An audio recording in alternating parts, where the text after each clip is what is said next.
This is Talk is Sheep, a podcast by the Wild Sheep Society of British Columbia. Come along as we take conversations that matter to you into the high alpine.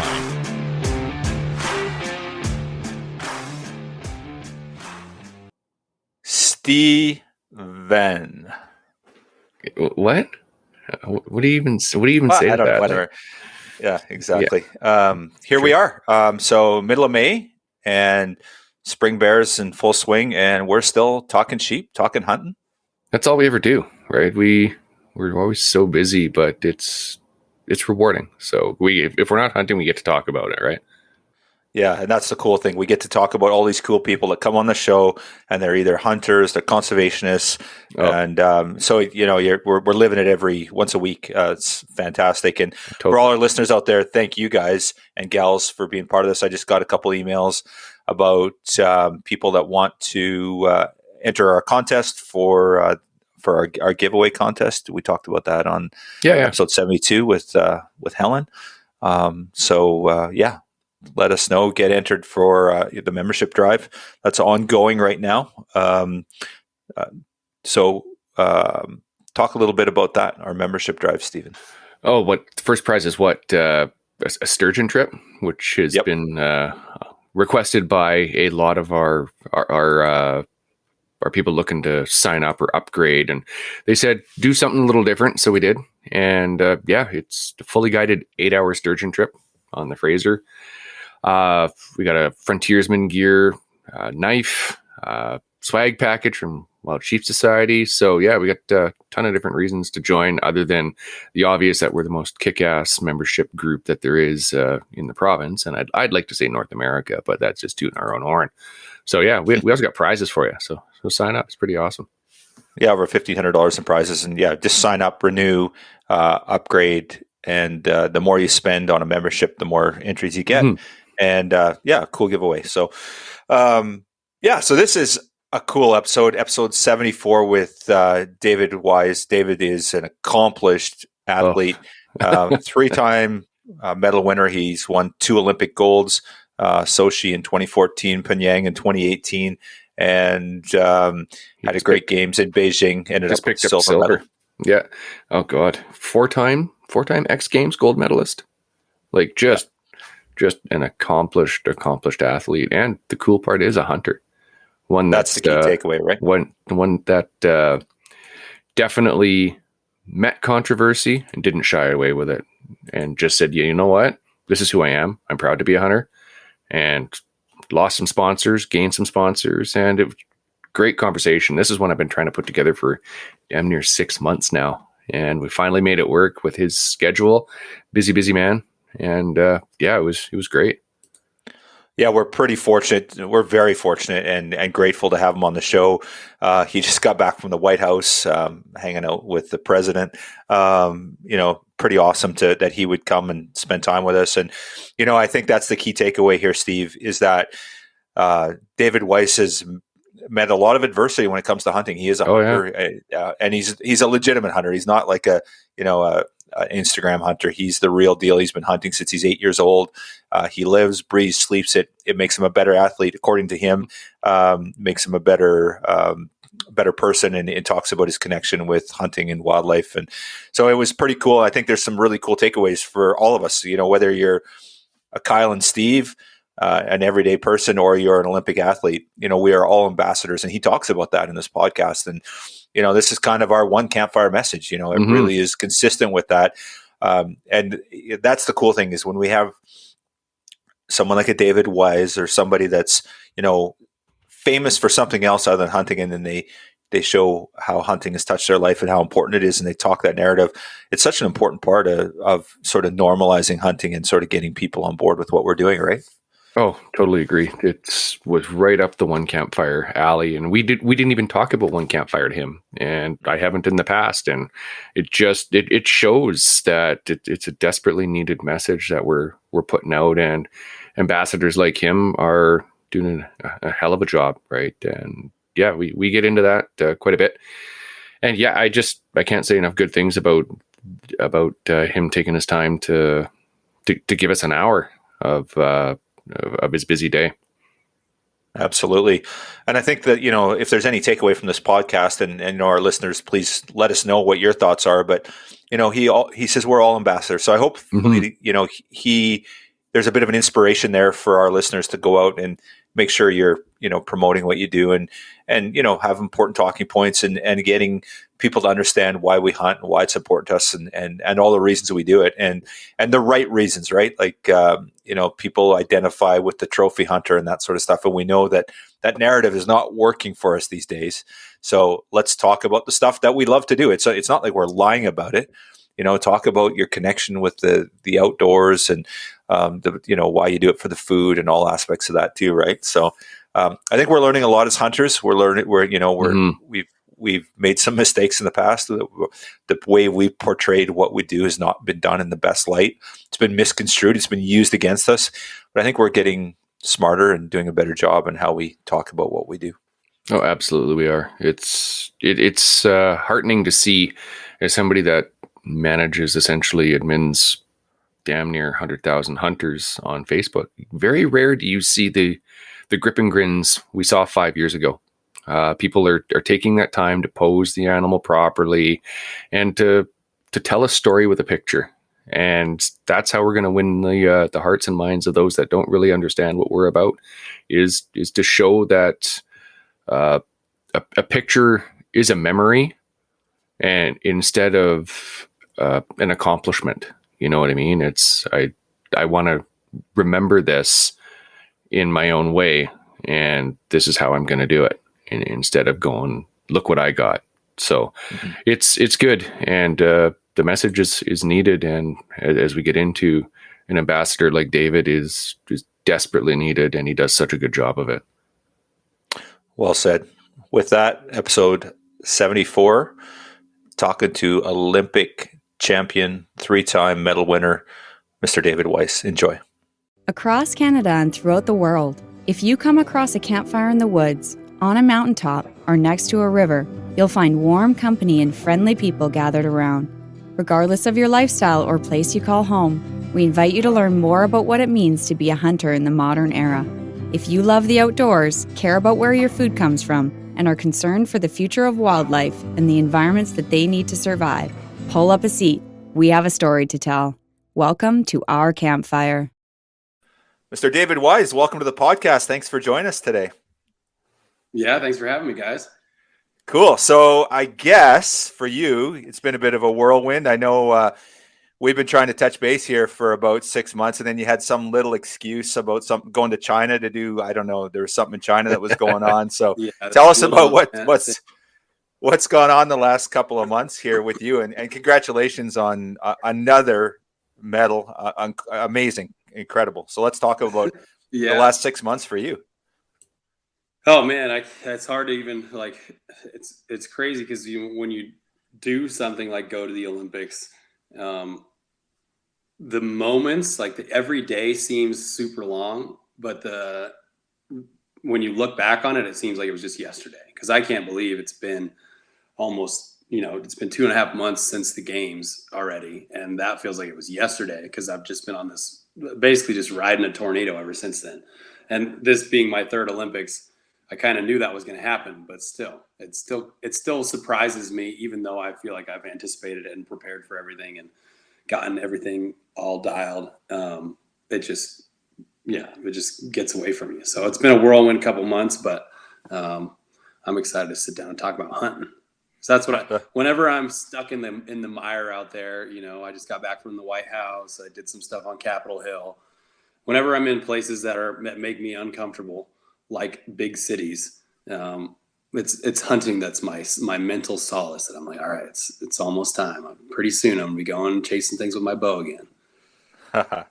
Love to hear that. Well, and we love talking about that stuff too. And so, we definitely are going to jump into the hunting stuff, but just to touch a little bit on that, you've had this journey. You've been to Sochi, you've been to Pyongyang, 2 gold medals there. You went into Beijing. Are you going to compete in 4 years? Do you think that's going to happen, or what does that look like for you? Are you completely retired with regards to Olympics? Can you do it in 4 years? What are your thoughts on that, David? That's been the running question for myself and everybody else around me lately. And it's kind of interesting because I was thinking about my second Olympics in Pyeongchang being my last Olympics.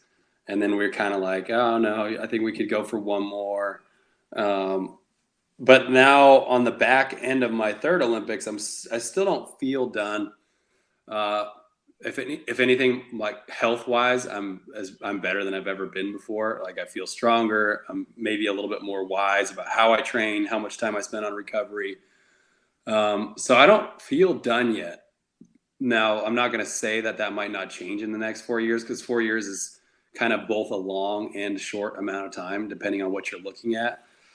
So I think that I'll probably try to go for one more, but we're going to take it year by year. So in terms of like the right here, right now, yeah, I'm still training. I'm still going to compete next year. I'll still do X Games and all the stuff that we normally do. And then kind of we're going to take it every year in the spring.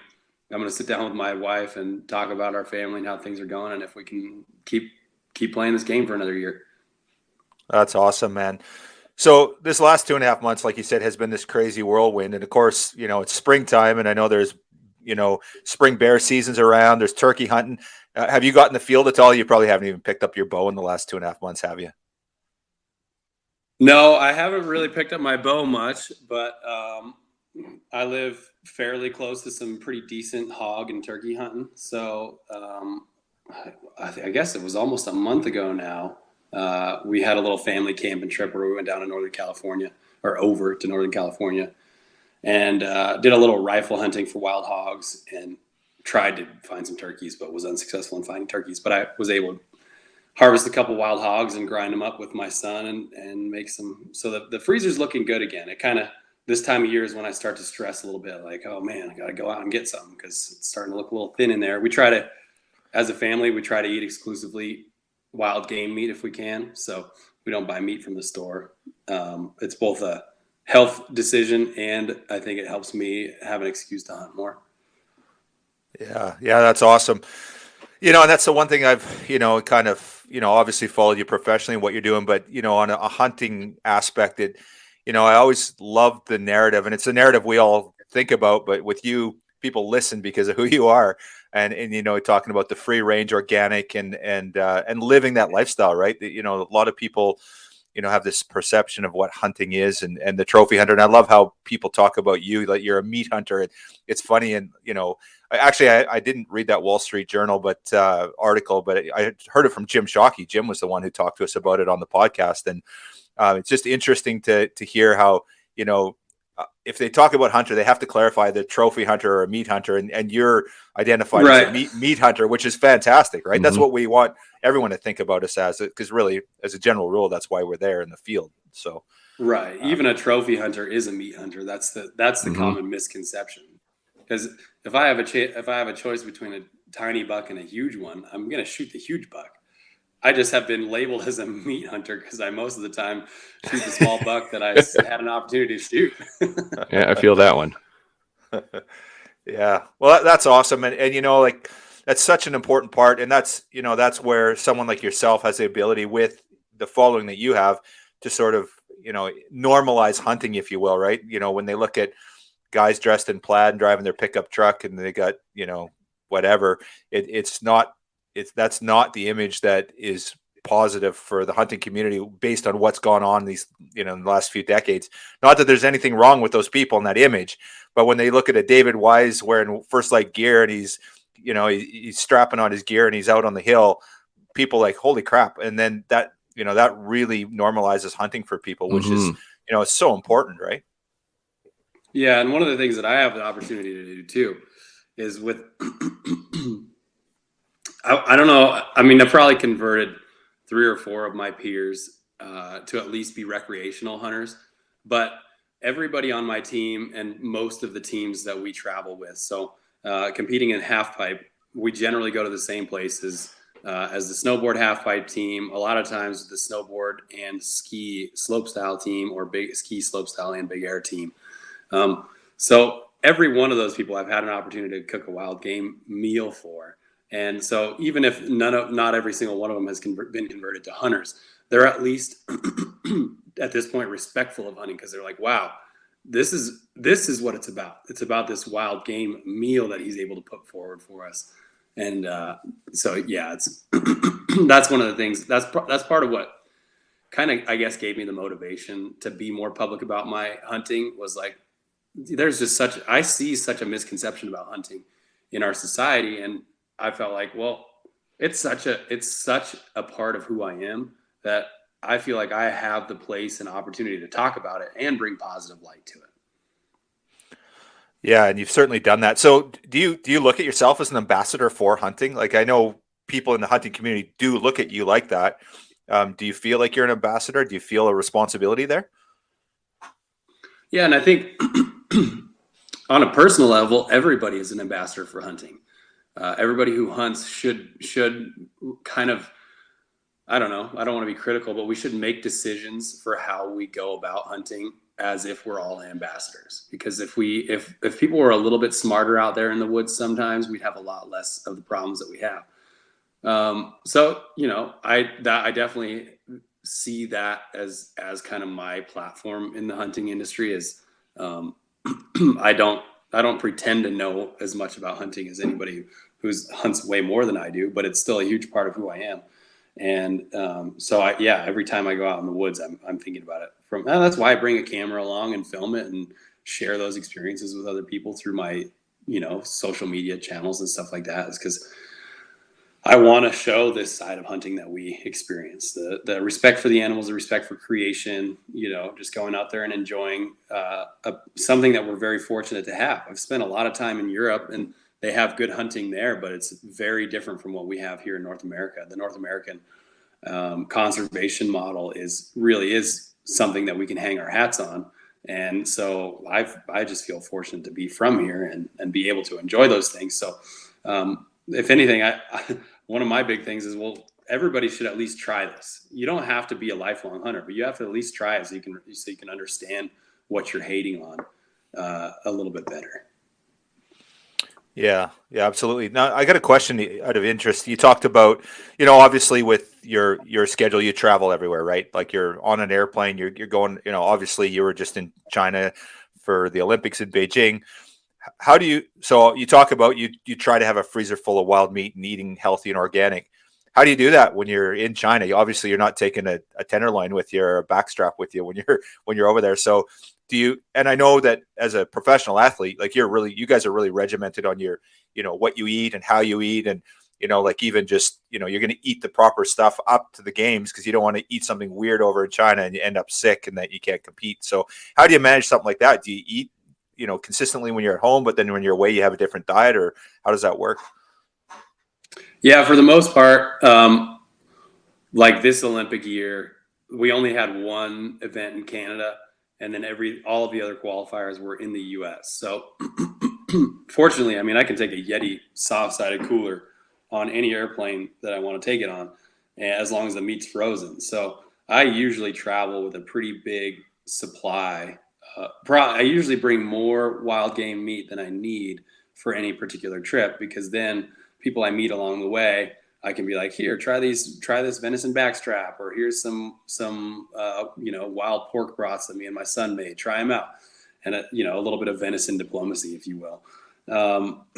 So yeah, for the most part, I eat the same diet all year long, but then all those things change. Like I couldn't even bring meat into Canada when I came up to Canada, because you can't bring meat across international borders. So it's kind of a balance. And one of the things I think that was talked about a lot during the Beijing Games was that, athletes weren't getting the food that they were used to. And I definitely saw that firsthand. I saw some of my peers, and they just looked tired. They looked undernourished. And that's because the food that they were eating, they couldn't find enough to eat that they could like. And I guess in that way, I'm kind of fortunate. I have an iron gut. I've never had indigestion problems. I've always been able to just kind of, eat whatever. And so whenever I get to a place like that where I know the food's gonna be different, I treat eating like a job. Like I focus in on the things nutrition quality wise, and I'm decent at ignoring the taste. Or I bring a bunch of hot sauce. Like I'm a big I'm a big sriracha guy, so I brought sriracha with me to China, and so I ate a ton of broccoli. I would try to find the least greasy meat that I could, because I really do perform well on a meat based diet. I've tried vegetarian and vegan and just for fun to see if it worked, and it did not work for me. So it's kind of, there's almost an art to competition there, in the fact that you have to learn how to perform at your optimal level when conditions are ideal, but then you also have to figure out how to make the conditions the most ideal you can when they're not. And so that's kind of was my approach in China. I was like, all right, and every third day they would have salmon, and so I would just know, all right, this is day 3. I'm gonna eat a bunch of that salmon because I know that's good quality, and a lot of the meats over there were just drenched in sauce, but it wasn't particularly good sauce necessarily. I mean, it was just cafeteria food.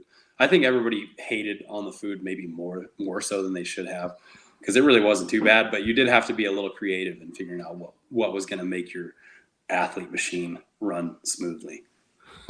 I'm a huge hot sauce guy. Kyle can vouch that. He's been to my place, and I've got probably 30 to 50 hot sauces of various heat levels and tastes. And I agree with you. There's nothing hot sauce can't make taste good. So I do. Yeah, exactly. Worst comes to worst, you just drench it in hot sauce and it's all good. Yeah, absolutely. Awesome. So David, you grew up with this hunting in, I know your dad started out kind of on his own. He was an adult onset hunter that we call him these days, and then got you involved. I think you were on your first hunt at 8 years old and watched your sister. It seems like anyone that's grown up with hunting, it's normalized, we're fine, but anyone that hasn't, there's that disconnect. So I guess let's just start there. Does your sisters, are they still hunting, or how does that work? Are you the only one in the family? What does that look like for you guys? Yeah, it was my dad. He hunted a little bit here and there growing up. He's always been more of a fisherman. I think even to this day, he identifies more with fishing than with hunting, because every once in a while he still hunts with me. Every year we do our Nevada archery tags together, and I'll be in the middle of spotting deer, and he'll find streams, because he loves mountain stream fishing for like small trout is his favorite thing to do. And I'll be hunting, and he's literally looking up. Oh, look, there's a stream over there. Let's go see if there's any fish in it. So he kind of got into hunting because my sisters were twins, and they were getting to that age where they could get their license and go hunting. And he just thought, this would be a cool thing to do with my family. So they're 4 years older than me, which made it, I would just tag along, and I was 8. And I think I was always more excited about it than they were. Even when they were the ones with the tag and the ones behind the gun pulling the trigger, I was still more excited even then. So I don't know if there's something about hunting that is just innate, like you just have it or you don't. One of my sisters has zero interest in hunting whatsoever. She's always excited to share wild game meat with us, but she just experienced it as a kid and said, this is not for me.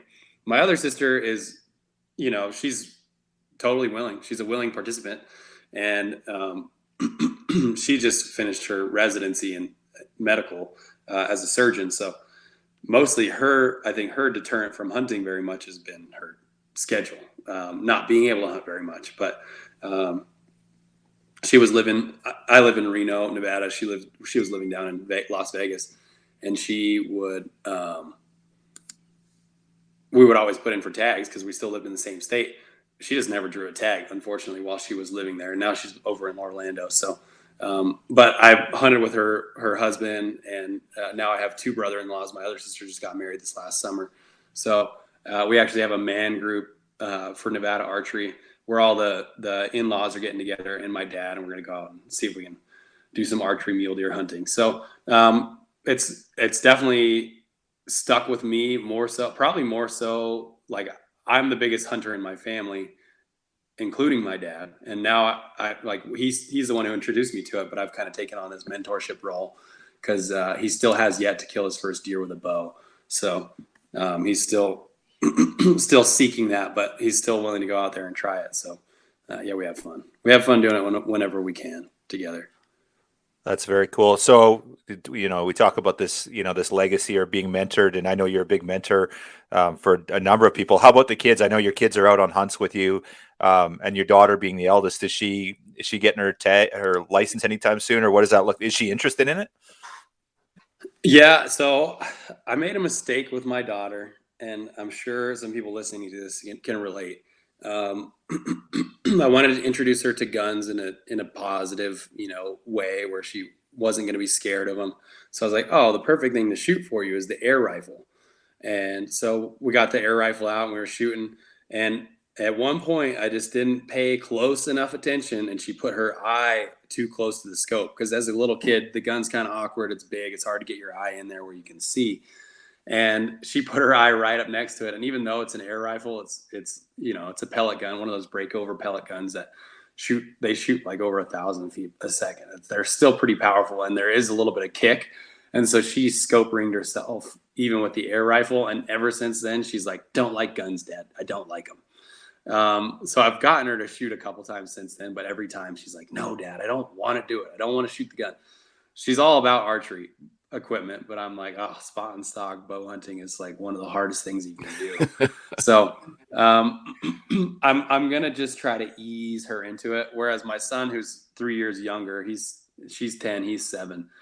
He loves guns. He just wants anything to do with guns. Anytime I let him shoot, anything like that. So maybe the story will be kind of similar to how my story was with my family. Like my sisters did hunt, and I think my daughter will hunt, but I don't think it's going to be her first passion like it's one of mine. Whereas my son is like, he's just counting down the days till I take him out in the field. That's awesome. What's the age for getting your hunting license in Nevada? So you can hunt with your family. You can hunt with a licensed hunter from like age whatever on. So I think this coming season, like we'll probably go out and I'm going to get my daughter like a little single shot 410 or something very, palatable for her. And we'll go do the like the youth days because they open the youth. There's like a youth waterfowl season that opens one weekend before general waterfowl season. And from what I've heard, the birds are not used to being hunted yet. So you go out there with your kids and the kids just have a ball. So like we're probably going to do stuff like that this time around. And then at 12 is when you can have your own hunting license and put in for big game tags and stuff like that. So I think when I started hunting, I've been thinking about this a lot lately because I've been talking to some folks about it. I remember just like counting down the days until I could put in for big game tags. But I remember going bird hunting with my family before that even. So I always told people I started hunting at 12, but the reality is I probably was 10 or 11, somewhere in there. Right. Yeah, you need to be 10 in BC to get your own license. But I got my daughter a 22 for her 5th birthday. She's 9 now, and she absolutely loves it. Open sights or little peep sights, and it's a great way of getting them into it. Yeah. But scoping yourself would suck, especially at that age. Yeah, I felt so stupid. It's like a couple times I've been teaching people how to shoot archery, and the first mistake most people make is just destroying their forearm by holding the bow at the wrong angle. And I had one friend who was like just deathly afraid of blood, like just or I don't even know if he's afraid of it, but he just had that whatever that disorder is, where when you see blood it makes you pass out. And he was shooting so good that I kind of relaxed my guard as the range officer out there in the backyard, and he thwapped his arm worse than I've ever seen anybody. And he had this huge hematoma on his forearm, and that was the last time he ever shot a bow because he couldn't handle the fact that he might make himself bleed doing it. String you gotta sucks. be smart about how you teach people to do things. Yeah, I string slapped myself when I first got into it, shooting 60 pounds, learning, and you didn't quite have that angle enough, and whack! It was like, oh. So I grabbed a wrist guard and learned real quick to watch that angle. Yeah. So David, is your daughter, is she shooting a bow now? Did you get her something? Like, is it a stick bow or what does she have? Probably not a compound. Yeah, I just got her a little, bottom of the barrel compound bow. Okay. It has a peep sight and everything. Nice. It's peep sight, 3 pins. She's pulling like 25 pounds. So the arrows, when leave the bow look like a rainbow, but it's still fun. That's cool. Actually, my son pretty much confiscated that bow from her, because I bought her that bow and he was still too small. He was still shooting a little PVC stick bow that I made. And then when she kind of plateaued or decided that, or, she just lost interest in shooting very much, he started picking up her bow. So that's kind of become his bow. And now she really wants me to buy her a pink one. That's every time we get the bows out, she's like, Dad, when are you going to buy me a pink one? And so, or a purple or something, something girly. So I guess I'm due to follow through on that. That's awesome. Okay, well, let's talk a little bit about you. Like, you think back, like, you started hunting at 8, roughly, on that first hunt with your siblings, and you've kind of done it all. You've hunted caribou, you've done tons of stuff. What stands out for you? Like, what's the most memorable hunt for you in your entire sort of hunting resume, if you will? Ooh, that's a really good question. One of the things that I love about hunting, and why it's become, I think, such a huge part of who I am, is that you can really, like, hunting draws you into places that you've never been. Just the fact that we, as a community, we share so much affinity for these awesome, vast landscapes. I don't know. It's just so cool. Like, I've had the opportunity now to hunt in Chile, and I've hunted in France, and I've hunted in all these cool places. And I cannot get those dings to stop. It's annoying me so bad. Anyways, I just love the fact that it takes me places, even in my home state. There are parts of my state that I'm born and raised in Nevada. I've lived here 31 years now, and I can tell you without a shadow of a doubt, there's huge chunks of the state that I would not have seen or experienced. And there's some of my favorite parts of the state if I didn't have a bow in my hands, or a rifle in my hands, or a certain tag that I drew. Half the time I put in for, everybody knows the tag application system, where you put in your 5 choices or 4 choices or whatever your state says. And half the time I would draw my 4th or 5th choice, which was just like something I threw on there at the end. And then I'm like, oh, I drew a tag in this part of the state. Never been there. I guess I'll go figure that out. And those have become some of my, like, year in, year out hunting spots. So I just love that about hunting, is that it draws you in. It draws you further into the wilderness than you would ever go.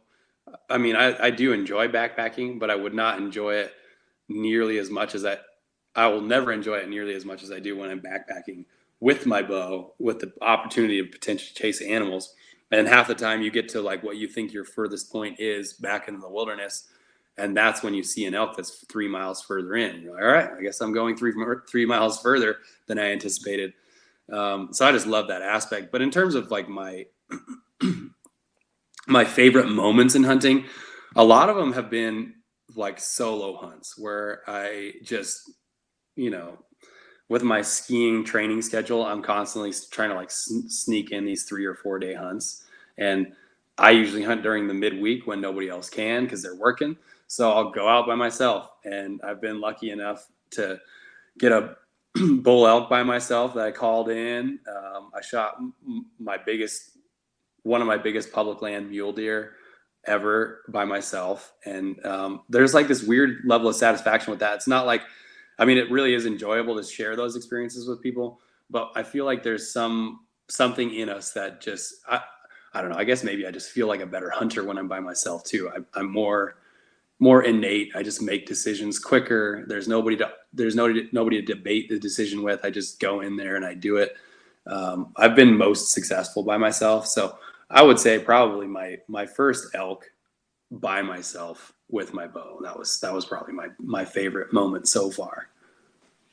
That's awesome. And you said you called that one in. Yeah, actually I called. So I had been cow calling and had given up on seeing any elk. And then I was walking out, and it was just lucky. I mean, half of hunting is preparation, half of it's luck. Mm-hmm. I luckily walked the way out that the elk was walking in to come check out my cow calls. And all of a sudden we were staring at each other at 25 yards, and I was able to slip an arrow on the string and make it happen. So yeah, I mean, I guess I called him in, but more, it was more like we just bumped into each other, and it was unfortunately his last sunrise. Very cool. So did you shoot him straight on, or was he quartering, or what? What kind of shot did he give you?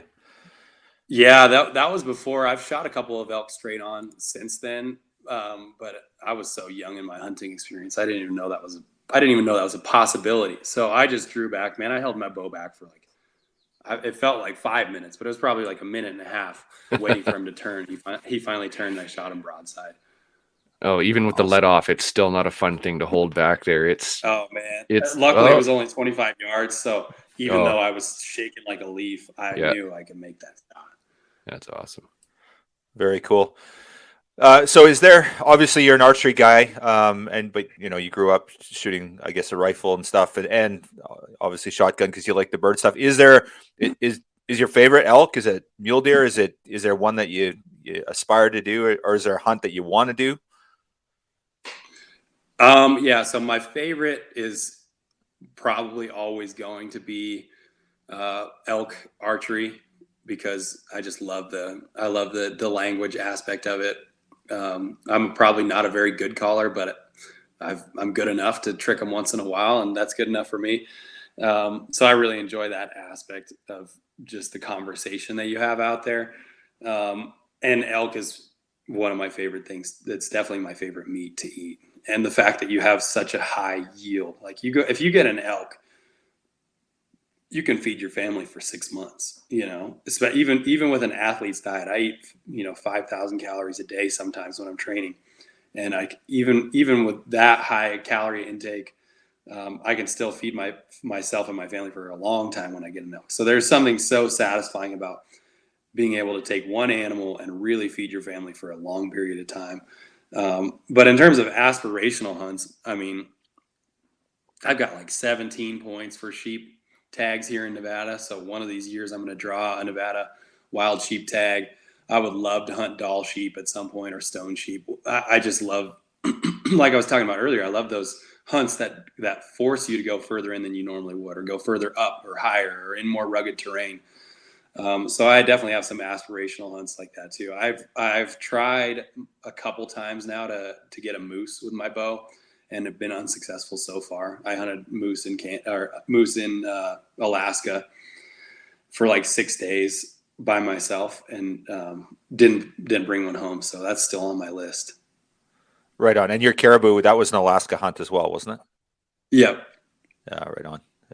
Yeah. I was going to say, it was the same trip. I hunted caribou and moose that same trip. So we hunted caribou on the front end, and then I went back in by myself and I actually did call in a couple of bulls, which, having literally learned how to call moose on YouTube on the way to Alaska, I felt like calling in any bull was great. But they weren't legal bulls; they were just raghorns. But it was still cool. Called them right in, and they're looking around like, "Oh, I don't think that the cow that I was looking for is here." Like, you are not the bull I was looking for either. This is not a good situation for either of us. Oh, that's funny. That's awesome. So yeah, I was going to say, we got to get you on a sheep hunt and get you hooked in the sheep world, because that's our world. Oh. And so here's my pitch to you: is we got to get you to Sheep Show. It's in Reno every year, but I know it's right in the middle of your ski season too, right? So you're out in the mountain, but we'd love to have you at Sheep Show, and it's at the Reno Sparks there, and it's always that second week in January. It's such a great time. Yeah, I showed up.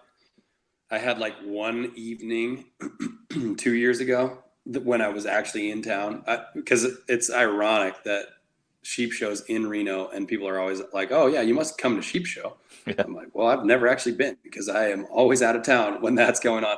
But yeah, so I've seen it. I've seen like what a cool event it is. We actually have another wild sheep based nonprofit here in town called Nevada Bighorns Unlimited. And they put on, for a local fundraiser, I got to go to that this year. And for a local wild sheep fundraiser, that thing is ridiculous. There was like 2,500 people there for the dinner, which, I thought that was wild. So it's cool to see how Nevada supports just conservation in that way.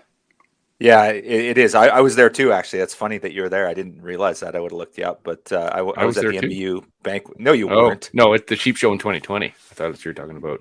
No, I'm talking about MBU. I was at Oh, MBU this year, same one. So it's too bad that I didn't know you were there. I would have looked you up. So yeah, it was a lot of fun that night for sure. So got the free hat, the free mugs or free glasses. So yeah, it was pretty Oh cool. yeah, Yeah.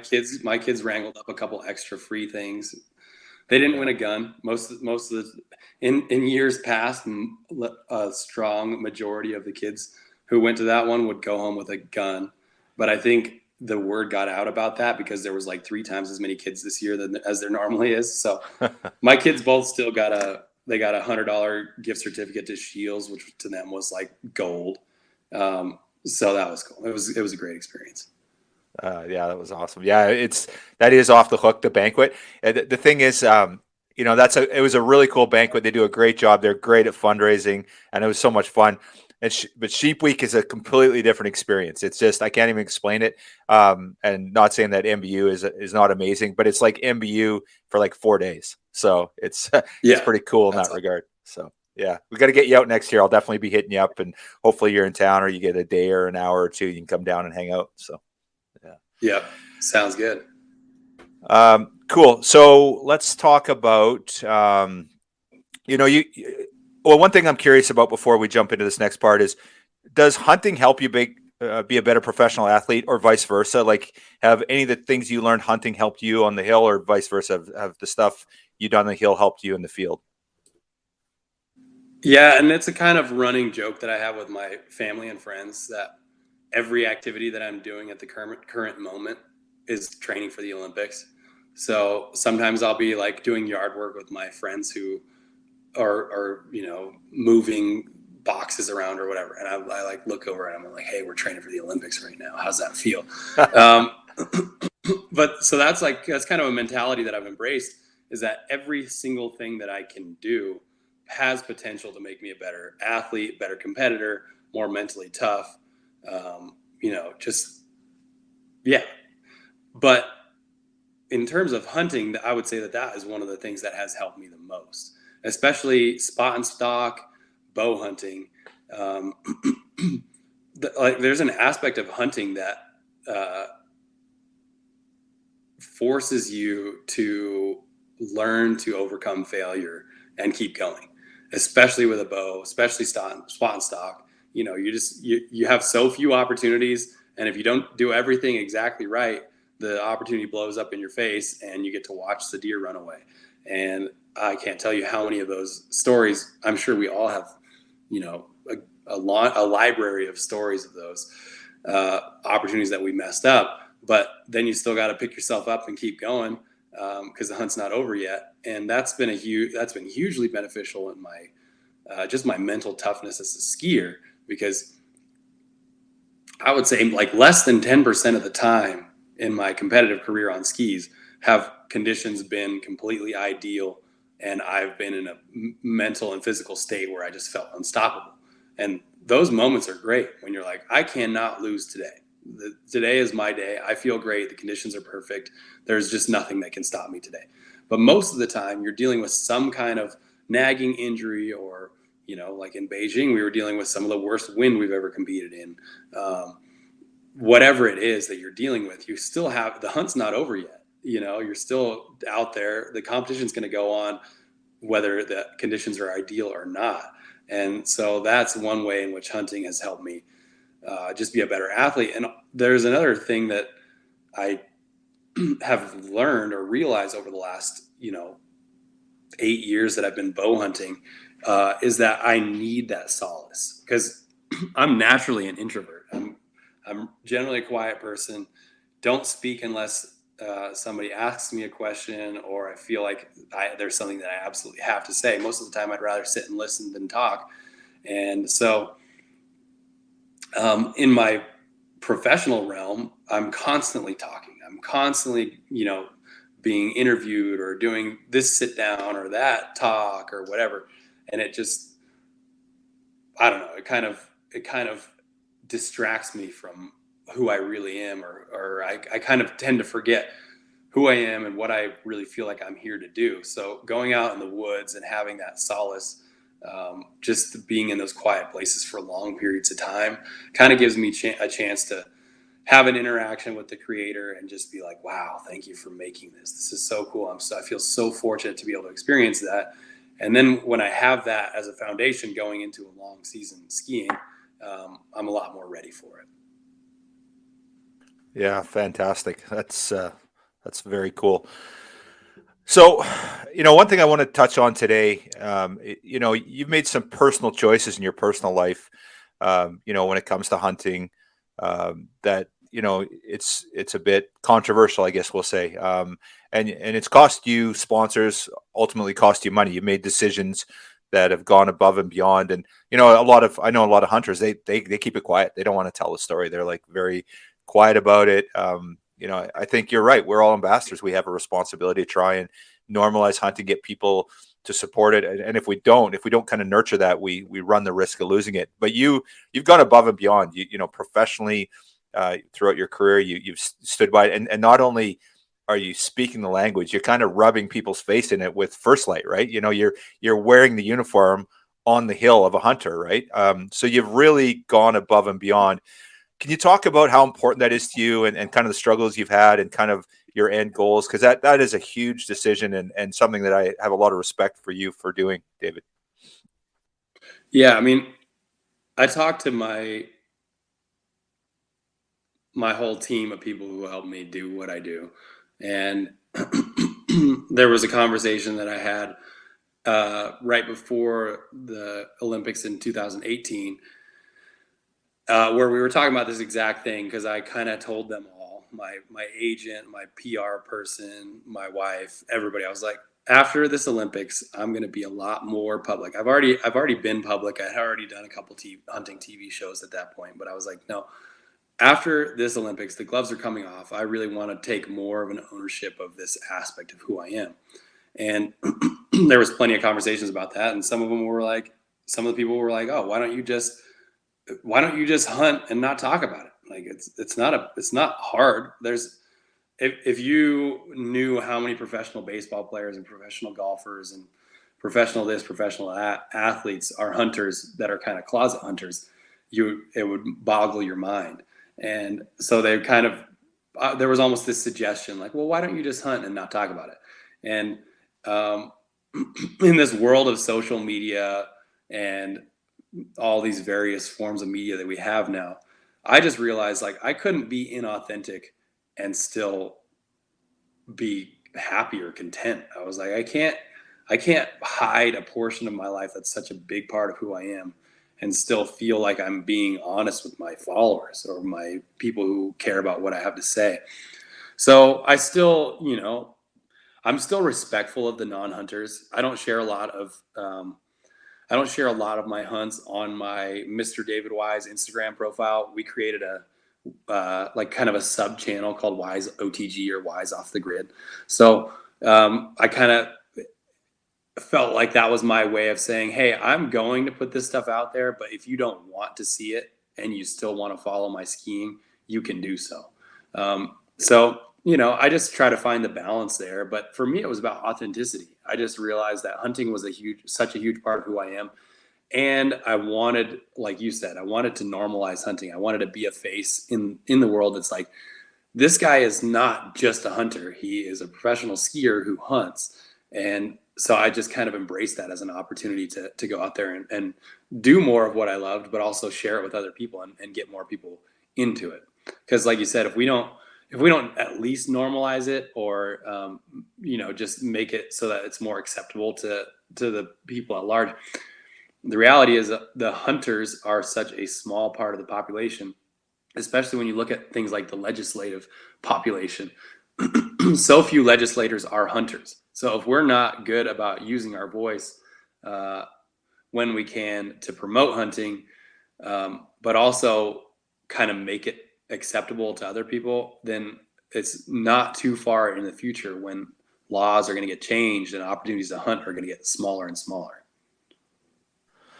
Yeah, well said. It's interesting your perspective there, and I always think like, oh, I got to do my job as a hunter and promote hunting, and try and do my job to normalize it. But it's interesting there that, from your perspective, it sounds to me like organically you're doing that, but realistically you're just being authentic. You're just living your life. You're doing what you're doing and you're telling the story. You're not really doing it for the greater good necessarily of hunters.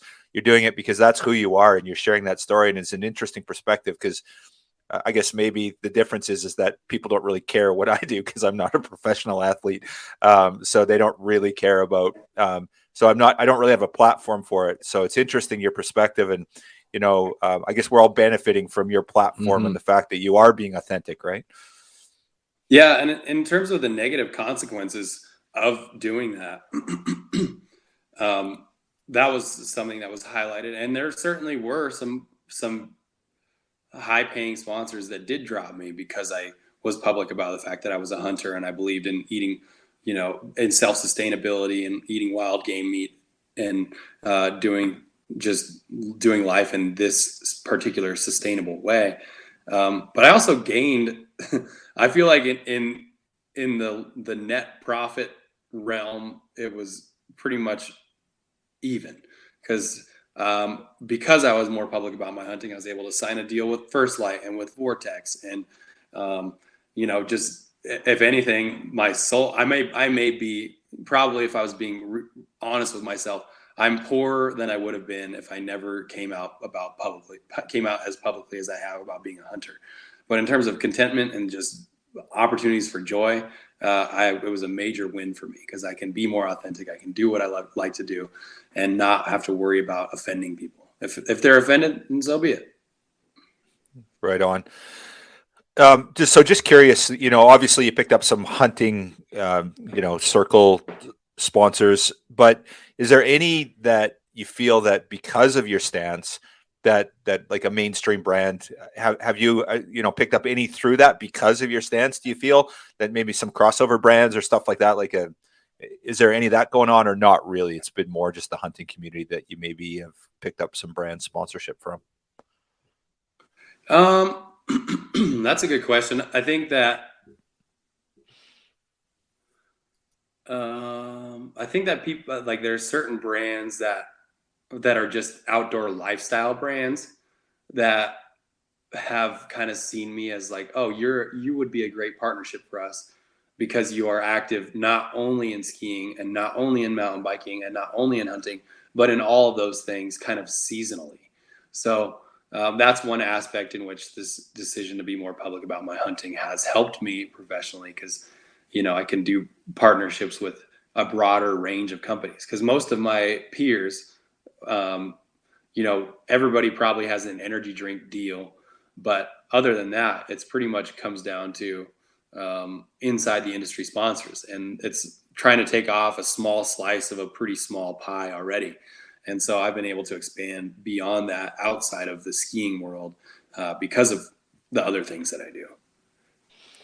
Yeah, right on. So, you talked about coming out more publicly in favor of hunting and your lifestyle. I think it was after Punchang, right? Or Punyang. Is that correct? Is that what? So That's have you correct. seen an evolution over this last 4 years of you and, having done that? Initially, you lost some sponsors. Have you seen more of a sort of a normalization? People are okay with it. Like, oh, David Wise is a hunter, but he's a normal guy. And he's not this like trophy hunter, this psycho crazed human being.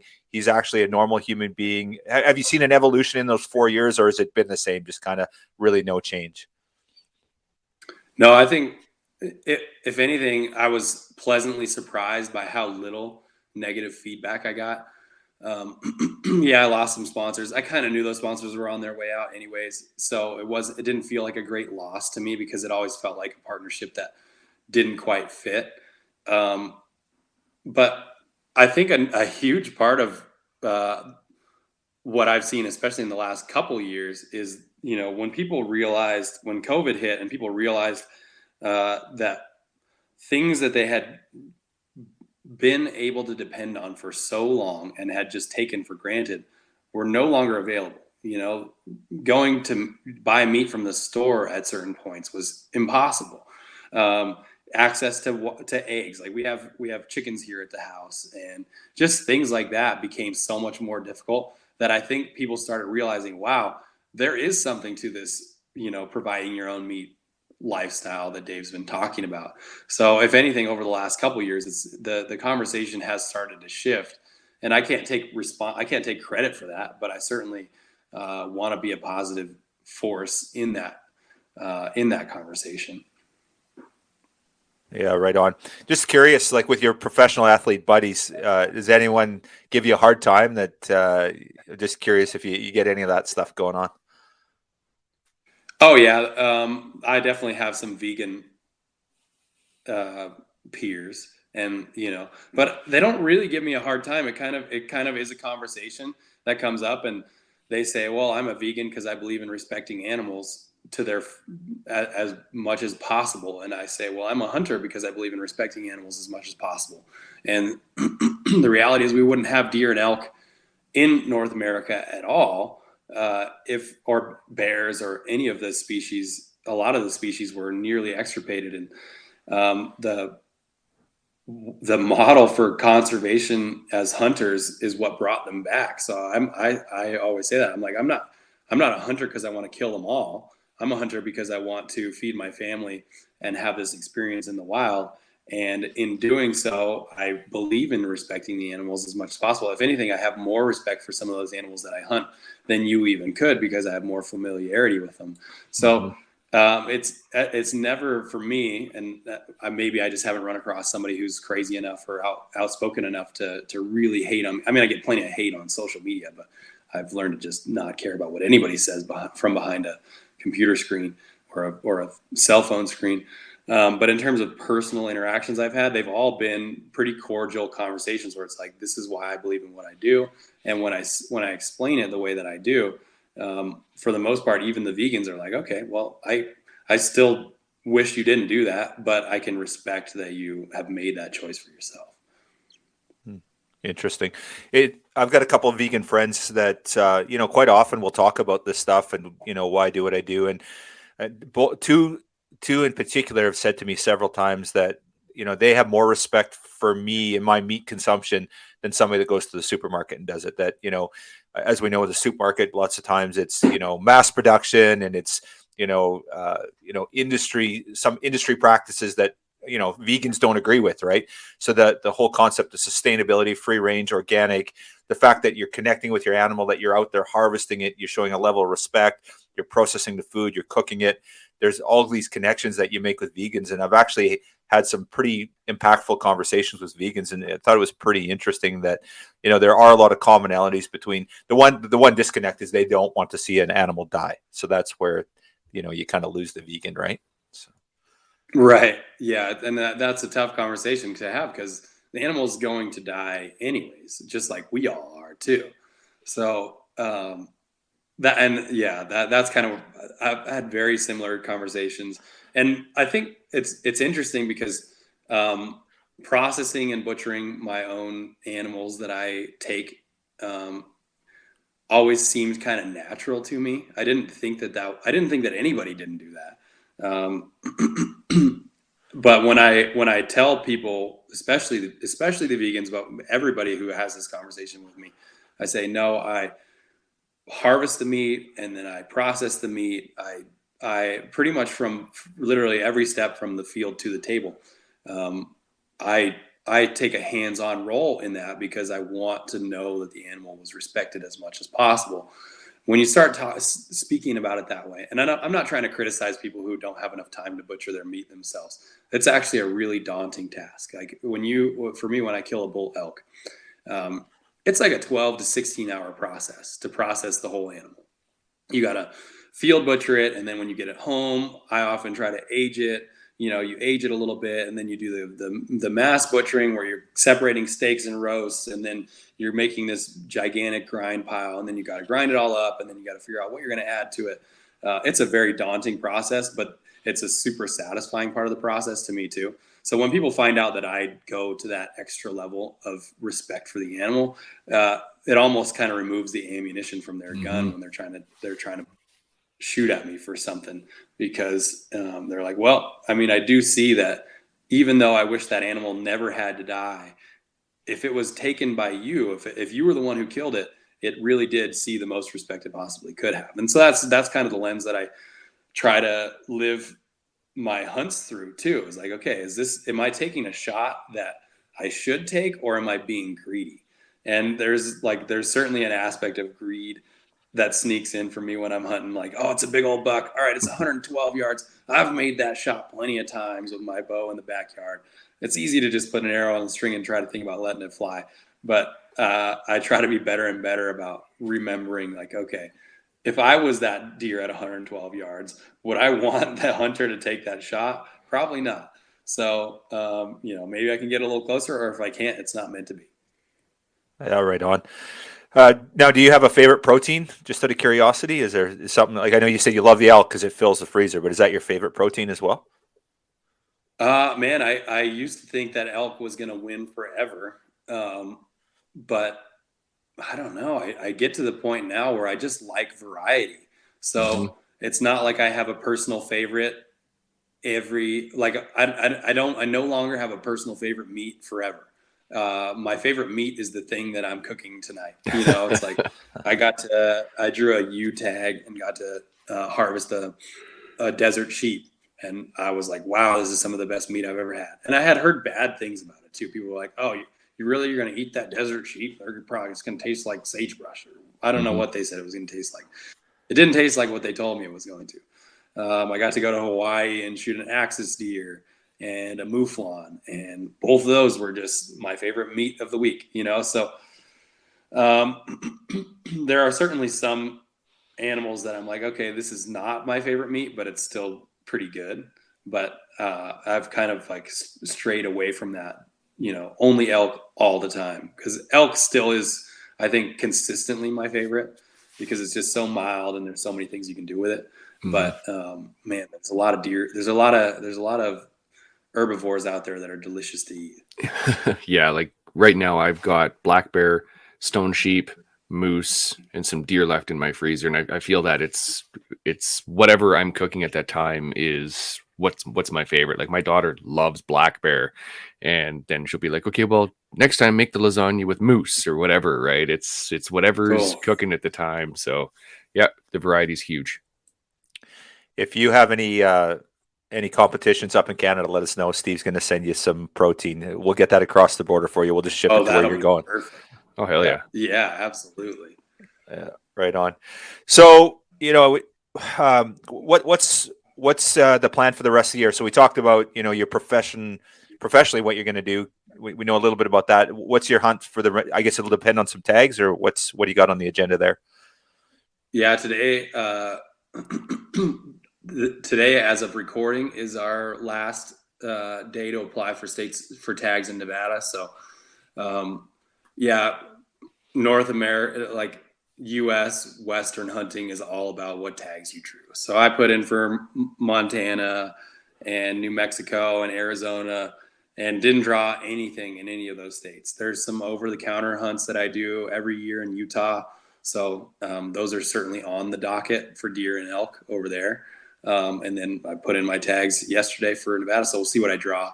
I live in a pretty fortunate spot. I mean, I can get to Idaho, Montana, California. There's states around me that have more opportunity. Nevada is a great state for hunting, but it's a limited state in terms of drawing tags. Just because, it's a high desert state. There's fewer animals. There's less places for the animals to live and thrive. So there's fewer tags available, but I'm able to just within driving distance, get to a lot of Western hunting. So, if anything, my hunt plans always end up more full than I anticipated. I'm like, oh man, I didn't draw any tags this year. I guess I won't really be doing too much hunting, but I always seem to find a way to hunt this tag over the counter, or go to this place. One of the things I'm most looking forward to is I'm going to sneak down to Lanai and do a little bit of hunting down in Hawaii here at the end of the month. So that's kind of a good warm up for me for bow season, even though it's basically the beginning of the summer. Most of the archery tags in Nevada and the surrounding states are early August on through end of September. But I'll be doing a little May axis deer and mouflon chase. So that'll be fun. Cool. Yeah. Do they have goats and What they got goats down there too. They got hogs, obviously. Yeah, I've never seen. I don't think they have any wild goats on Lanai, but they definitely have them in Maui. Right. So yeah, we're kind of focusing on the island of Lanai this trip, but I definitely have. I've seen some of those guys go out and hunt wild goats, and that looks pretty fun too. So maybe we'll add that on the end. Yeah, right on. Well, cool, David. Steve, anything else for David before we wrap up? No, I wanted to throw in that I absolutely love the Wise OTG channel. Like I've been watching that for a while. It's like so cool, and it's drastically different than your Mr. David Wise. And your wife has been great in all these communications with trying to reschedule. And when I first reached out to her, I said, want to do a podcast. She says, "Oh, it'd be great. All he ever wants to do is talk about hunting." So she was great, and truly, truly appreciate your time. Yeah, absolutely. Thanks for having me on, guys. Awesome, man. Well, thanks again. We wish you all great success this year. We'll be watching closely, and we'll have to try and convince you to come up to Canada for a hunt here, and we can hang out and go chase something around. Oh yeah. Hey man, I'm easy to talk into it. You don't even have to twist my arm. Awesome. Thank you.